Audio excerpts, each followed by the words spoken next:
అందరికీ నమస్తే. నా పేరు శ్రీకర్.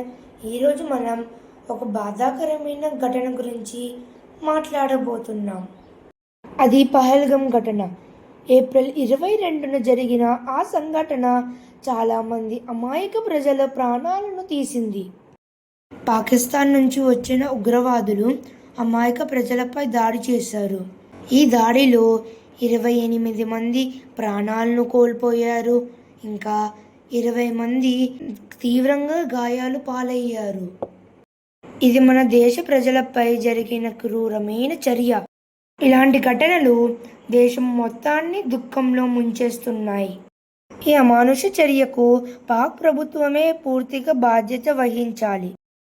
ఈ దాడికి స్పందనగా భారత ప్రభుత్వం ఆపరేషన్ సింధూర్ అనే సైనిక చర్య ప్రారంభించింది. ఇది ఉగ్రవాద సంస్థల స్థావరాలను లక్ష్యంగా చేసుకుంది. ఈ చర్యకు సింధూర్ అనే పేరు పెట్టారు. ఎందుకంటే దాడిలో భార్యాభర్తలు విడిపోయిన దురదృష్టకర దృశ్యం అందరినీ కలిసివేసింది. ఈ చర్యతో భారత్ శాంతిని కోరుతూ భద్రతను కాపాడే సంకల్పాన్ని చూపింది. దీంతో పాటు భారతదేశం కొన్ని కీలక నిర్ణయాలు తీసుకుంది. పాకిస్తాన్తో వాణిజ్యం నిలిపివేసింది.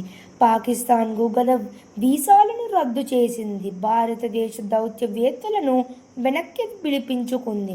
అంతేకాదు సింధు నది ఒప్పందం గురించి కూడా పునః పరిశీలన చేస్తోంది.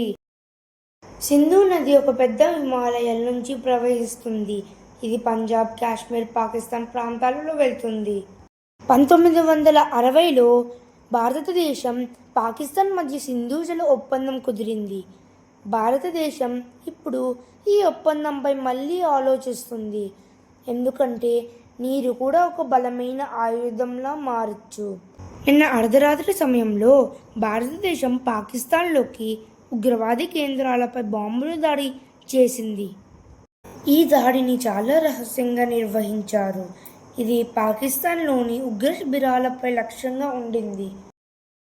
భారత ప్రభుత్వం స్పష్టంగా చెప్పింది, ఇది ఉగ్రవాదానికి గుణపాఠం చెప్పే చర్య మాత్రమే, ప్రజలపై కాదని.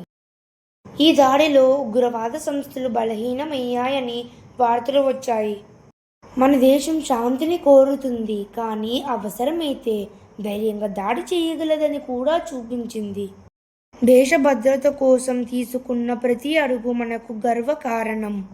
భారతదేశం ఒక శాంతి దేశం, కానీ దెబ్బతింటే ధీటుగా తిప్పి చెప్పే దేశం కూడా. పాకిస్తాన్ భారతదేశంతో యుద్ధం చెయ్యాలనుకుంటే అది తనకే పెద్ద ప్రమాదం. యుద్ధం జరిగితే పాకిస్తాన్కు పెద్ద నష్టం జరుగుతుంది. వాళ్ళ దేశం, వాళ్ళ ప్రజలు అంతా ప్రమాదంలో పడిపోతారు. ఈ ఆపరేషన్ను భారత సైన్యం మరియు నౌకాదళం కలిసి నిర్వహించాయి. ఆశ్చర్యం ఏమిటంటే ఈ ఆపరేషన్కి నాయకత్వం వహించిన వారు 2 మహిళలు. ఒకరు ఆర్మీ అధికారి కర్నల్ సోఫియా ఖురేషీ, భారత్ సైన్యంలో ఉన్నత స్థాయి. మరొకరు నేవీ అధికారి వింగ్ కమాండర్ వ్యోమికా సింగ్, భారత వైమానిక దళంలో ఉన్నత స్థాయి అధికారి.